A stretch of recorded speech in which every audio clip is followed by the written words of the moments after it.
Praise the lord. నజరేయుడైన యేసుక్రీస్తు నామములో మీ అందరికీ వందనాలు తెలియజేస్తా ఉన్నాను. నరుని సృష్టించడానికి దేవుడు ఒక గొప్ప ప్రణాళిక కలిగి ఉన్నాడు. ఈ భూలోకంలో నోటి మాట చేత ఆకాశమును భూమిని సృష్టించిన దేవుడు నరునితో ఆ సహవాసము కలిగి ఉండాలని ఆ ఏదెను వనములో ఆదాము అవ్వను సృష్టించి తనతో నిత్యం సహవాసం ఉండడానికి దేవుడు కలిగిన గొప్ప ప్రణాళికను దేవుడు ఆ ఏదెను వనలో ఆ మానవునికి ఇచ్చిన గొప్ప భాగ్యమై ఉంటుంది. ఆ మానవుడు ఆ దేవుడితో అనునిత్యం అనుదినము కలిగిన సహవాసం కలుగుతూ జీవిస్తున్న సమయములో ఆ ఆది కాండము 3వ అధ్యాయంలో మనం చూసుకున్నట్లయితే ఈ లోకములో ఆ త్రోసివేయబడిన ఈ లోక అపవాదిని ఈ భూలోకంలో ఆ అవ్వను ఆ 3వ అధ్యాయంలో అవ్వను శోధిస్తూ ఆ అవ్వను ఏదైతే ఫలము దేవుడు చేయకూడదనే పని చేసి ఆ ఫలమును తిని ఆ మంచి చెడ్డలు తెలియజేసి ఆ ఫలాన్ని తిని ఎలాగైతే ఆ రక్తములో ఆ శరీరములో ఆ పాపము ఎంటర్ అయిందో, ఎలాగైతే దేవుడు ఆ నరుణ్ణి ఆ జీవాత్మ చేత ఊది అందులో జీవం పోసాడు, ఆ జీవములోనికి ఆ రక్తములోనికి ఎలాగైతే పాపం ఎంటర్ అయిందో ఆ పాపాన్ని ఆ యొక్క ఆదాము చేసిన పాపాన్ని తీసివేయడానికి దేవుడు తన కుమారుడైన యేసు క్రీస్తును ఈ లోకానికి పంపించి ఉన్నాడు.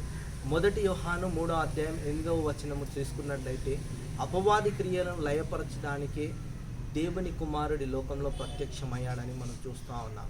సో అలాగే మనము కూడా ఈ లోకములో మనను విడిపించడానికి, మనను సంతృష్టిపరచడానికి, మనము సంతోషంగా ఉండడానికి మనం అనేక కారణాలు మనం వెతుకుతూ ఉన్నాం మన జీవితంలో. బట్ ఈ దినము మీ అందరికి ఒక శుభ సమాచారం ఏంటంటే, for every problem we have an solution in Jesus Christ, because he is the God who came in to this world. ఆయన ఒక దేవుని కుమారుడై ఈ లోకానికి వచ్చి నరుని యొక్క ఆదాము చేసిన పాపమును, ఆ రక్తములున్న పాపమును మనము లేవి కాండంలో తీసుకుంటే ఆ యొక్క శరీరములో అంటే ఆ రక్తములో ఏముందంట, ప్రాణం ఉందంట.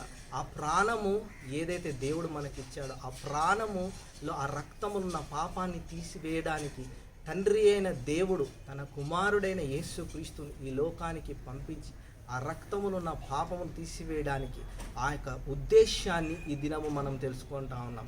ఈ దినము మనకు అనేకమైన మన జీవితంలో మన ఉద్దేశాలు తెలుసుకోవాలని, మనలో దేవుని యొక్క ప్రణాళిక మనం తెలుసుకోవాలని మనం అటు ఇటు పరిగెత్తా ఉంటాం. వీఆర్ సర్చింగ్ అంటే దేవుని వాక్యం సెలవిస్తుంది, మనుషులను ఆశ్రయించడం కంటే యెహోవాను ఆశ్రయించడం మేలు అని కీర్తనకారులు సెలవిస్తూ ఉన్నాడు. కాబట్టి my dear brother and sister, whomever you are approaching this day, ఎవరిని నువ్వు ఆశ్రయిస్తున్నావు. ఈ నరుల్లో అనేకమైన మనుషులను, నువ్వు ఫ్రెండ్స్ని కానీ రిలేటివ్స్ని కానీ ఈ లోకంలో ప్రతి ఒక్క వ్యక్తిని నువ్వు ఆశ్రయిస్తూ వచ్చినావు. You are searching for the answer for your life. నీ ప్రాబ్లంకి ఒక సొల్యూషన్ గురించి వెతుకుతా ఉన్నాం నీ జీవితంలో. కానీ బైబిల్ ఏం చెప్తుందంటే, ఏమంటే నేను మిమ్మల్ని గూర్చిన ఉద్దేశములు అవి క్షేమకరము కానీ హానికరము కాదని. Jeremiah 29:11 I have a plans to prosper you but not to harm you అని దేవుడు సెలవిస్తున్నాడు. దేవునికి నువ్వు ఈ భూలోకానికి రావడానికి ఒక ఉద్దేశము కలిగి ఉన్నాడు.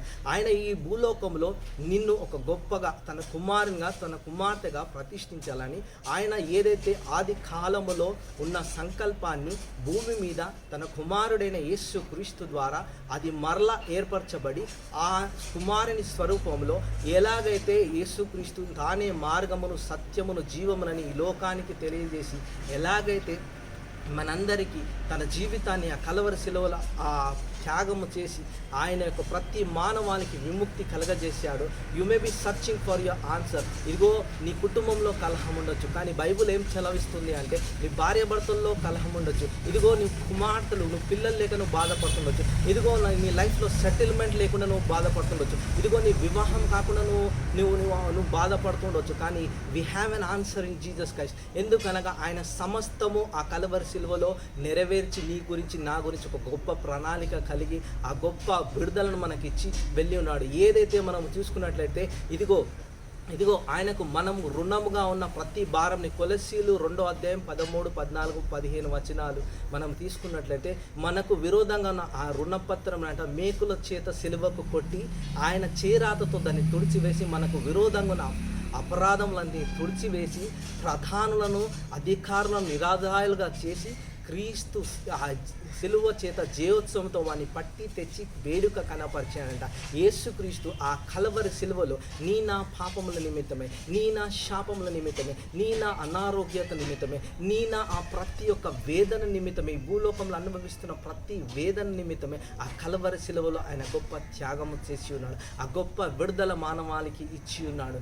దేవుడు ఆయన ముగించిన తర్వాత, ఆ కలవరి సిలువ యాగాను ముగించిన తర్వాత, you may be searching for your problem. Today I am going to tell you the good news that God has brought, that Jesus Christ brought that good news to this world. That is the word from God. That is He is the one who came into this world to deliver you, to set you free. ఆయన దేవుని ఆత్మ చేత ఎలాగైతే ఇదిగో ఆయన ఎంచుకున్న బిడ్డలు, you have the chosen one of God. దేవుడు అంటున్నాడు, నిన్ను ఆయన ప్రేమ చేత నిన్ను ఏర్పరచుకున్నాడు. My dear brother and sister, నువ్వు ఆయన ఏర్పాటులో ఉండొచ్చు, కానీ you may be struggling this day. నువ్వేమో కుటుంబ పరంగా నువ్వు స్ట్రగుల్ అవుతూ ఉండొచ్చు, కానీ ఇదిగో ఆయన ఆదాము కంటే ఏదైతే ఆ మొదటి పేతురు 1:20 ప్రకారం భూమికి పునాది వేయబడక ముందే తండ్రి యొక్క చిత్తం ఏదైతే నజరేడైన యేసు క్రీస్తును ఇదిగో ఆ పాపము నుంచి నన్ను విడిపించడానికి, ఇదిగో ఆ బంధకంలో నుంచి విడిపించడానికి, ఇదిగో ఆ యొక్క ప్రతి ఆ వేదన నుంచి విడిపించడానికి, ఇదిగో దేవుడు ఆయన జగతి పునాది వేయబడకముందే ఆయనను ఏర్పరచుకున్నాడు. యూ మే బి స్ట్రగలింగ్, ఇదిగో నాకు ఈ ఉగ్రత వస్తుందా, ఇదిగో నా మీద ఈ యొక్క బాధ వస్తుందా. కానీ మనము లేఖనంలో చూసుకున్నట్టయితే రోమీలకు రాసిన పత్రిక 5వ అధ్యాయం 9వ వచనంలో మీరు చూసుకున్నట్టయితే, ఇప్పటి కాలంలో ఉగ్రతను ఇదిగో దేవుడు ఆ కలవరి సిలువలో యేసయ్య భరించి ఉన్నాడు. ఇదిగో మొదటి తెస్సలోనిక 1వ అధ్యాయం 10వ వచనంలో రాబో కాలమైన ఉగ్రత నుంచి కూడా దేవుడు తప్పించి ఉన్నాడు. అదే విధంగా మొదటి తెస్సలోనిక 5వ అధ్యాయము 9వ వచనము మనం చూసుకున్నట్లయితే, దేవుడు ఆయన కుమారుడైన యేసు క్రీస్తు ద్వారా మనకు రక్షణ కలగజేయటే కానీ ఆ ఉగ్రత నుంచి మనం తప్పించడానికి ఆయనకి లోకానికి పంపించి ఉన్నాడు.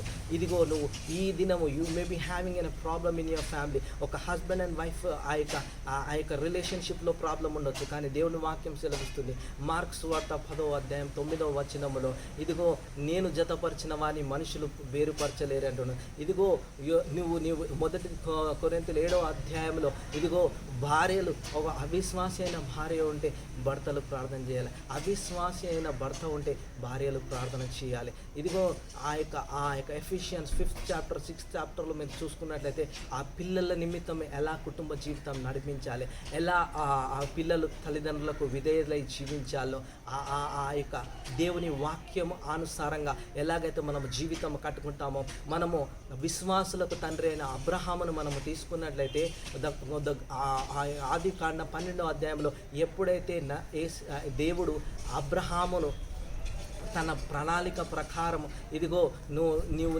బంధు బలగాన్ని నీ సమస్త జనులను విడిచి నన్ను వెంబడించము, నేను ఒక గొప్ప జనంగా నేను చేస్తాను, ఇదిగో నేను ఆశీర్వదించేవాడిని ఆశీర్వదిస్తాను, నేను శపించేవాడిని నేను శపిస్తానని సెలవిచ్చిన ఆ వాగ్దానాన్ని బట్టి ఇదిగో దేవుడు ఆ జీవితంలో అబ్రహాము జీవితంలో ఏ లోటు ఉందో, he has chosen Abraham from the Gentiles, ఇదిగో ఆయన ఏర్పరచుకున్న ప్రణాళికను అబ్రహాము జీవితం నెరవేర్చి ఆ దేవుని స్వరంను వింటూ ఇదిగో 15వ అధ్యాయం నుంచి 22వ అధ్యాయం వరకు ఆయన వింటూ వస్తూ ఉన్నాడు. కాబట్టి he the purpose is the only thing that Abraham obeyed the word of God and he obeyed the word of God. అందుకే మనము మొదటి యోహాను సువార్త 1వ అధ్యాయంలో చూసుకుంటే, ఆదియందు వాక్యముండును, వాక్యము దేవుడే ఉండెను, వాక్యమే దేవుడే ఉండెను.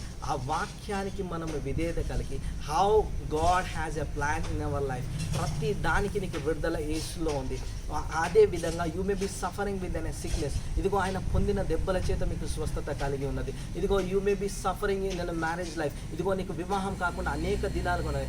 ఏదైతే ఆ యొక్క ఇస్సాకు జీవితంలో చేశాడో అది కూడా మీ జీవితంలో దేవుడు చేయబోతున్నాడు. ఇదిగో వివాహం అన్ని విషయంలో ఘనమైనది, ఆ ఘనమైన కార్యం నువ్వు చేయాలని నువ్వు ఆలోచిస్తున్నావు, నువ్వు ప్రార్థిస్తుండొచ్చు, కానీ but when you surrender and when you obedient to the word of God, that God plan is going to happen in your life.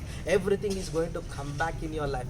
Everything when you surrender to God, ఏదైతే తండ్రి అయిన దేవుడు దేవుడు కుమారుడైన యేసుక్రీస్తు జీవితంలో కలిగిన చిత్తము ఆ గెత్సెమనే తోటలో ఆ లూకా సువార్త 22వ అధ్యాయం 42-44 వచనాల వరకు చూసుకున్నట్లయితే ఇదిగో ఆ గెత్సెమనే తోటలో ఏదైతే ఆ యొక్క పాత్రను పట్టుకొని తండ్రి నీ చిత్తం అయితే ఈ పాత్రను తొలగించు అని ప్రార్థించినాడు. అయినను తండ్రి నీ చిత్తమే నా జీవితంలో.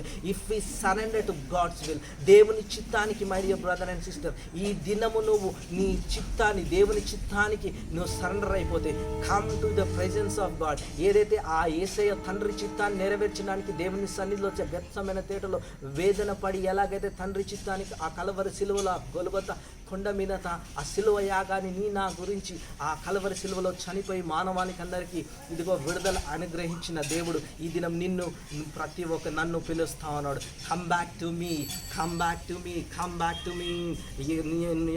In my presence there is an answer for your every problem. So God has an plan in your life. నేను ఒకటే తెలియజేస్తాను, ఇర్మియా గ్రంథం 29వ అధ్యాయం 11వ వచనం. God has a greater plan. ఇదిగో నీ మొదట అది నువ్వు కొద్దిగా ఉండొచ్చు, కానీ దాని అంతం బహు భయంకరంగా ఉంది. God knows everything. ఆయన ఆది అంతం అల్ఫా ఒమేగా అయిన దేవుడు, ఆయన నేటికి సజీవుడు అయిన దేవుడు. ఆయన తండ్రి కుడి పాసున కూర్చొని నీ నా గురించి విజ్ఞాపన చేస్తున్నాడు. నీలో ఉన్న పరిశుద్ధాత్మ దేవుడు ఎప్పుడైతే నువ్వు ప్రార్థిస్తున్నావో నీలో నుంచి ఉచ్చరింక సంఖ్యం కానీ మూలుగులతో ఆయన ప్రార్థిస్తున్నాడు. So my dear brother and sister, నీవు నీ జీవితంలో ఏది జరుగుతలేదా? But God has a plan. I came with an message that God has a plan in your life and surrender. మీ ప్రతి విషయంలో ప్రతిదీ దేవునికి మీరు సమర్పించండి. దేవుని సన్నిధిలో మీరు గొప్ప విడుదల పొందుకోబోతున్నారు. దేవుని చిత్తం మీ జీవితంలో నెరవేర్చబడుతుంది. I'm here to tell you, ఇది దేవుని చిత్తం అయి ఉంటుంది. కాబట్టి ఆ దేవుని చిత్తంలో మనం నిలుద్దాం. జయ జీవితాన్ని, క్రీస్తులో మనం జయ జీవితాన్ని జీవిస్తాం. ఇది